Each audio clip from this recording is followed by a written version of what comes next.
Пропагандата, дезинформациите и ефтините квази новинарски приказни служат за создавање параноја и заговор, ја поткопуваат демократијата и националната безбедност. Тие не се слобода на говор, вели премиерот Заев.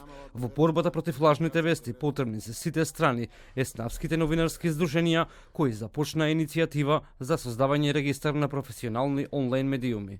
За поздравување неодамнешната иницијатива на Сдруженијето на новинарите на Македонија, Стопанската комора и Советот за етика во медиумите, за регистар на професионални онлайн медиуми со кои ќе се посочат на јавноста кои портали ги исполнуваат критериумите да бидат медиуми, кои се тие кои се придржуваат до новинарскиот кодекс при своето работење и имаат транспарентно сопствеништво и импресо. Потребни се силни медиуми и отчетни институции, порачаа председателот Пендаровски и првиот човек на парламентот Џафери на првиот конститутивен состанок на акцијската група за координација на државните институции за борба против дезинформациите. Борбата со лажните вести не може да биде добиена без вклучување на медиумската заедница.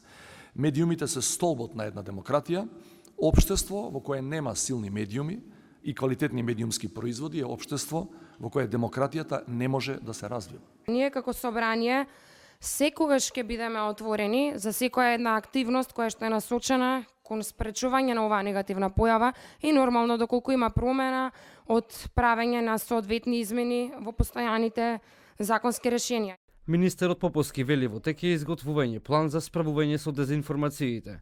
Планот единствено ќе успее доколку не само ние, туку и секој граѓанин, секој политички субјект, секој ентитет во оваа земја се вклучи и навистина даде свој придонес што подобро да се справиме со оваа појава, за која што ниту современите демократии се уште немаат изнајдено финално решение.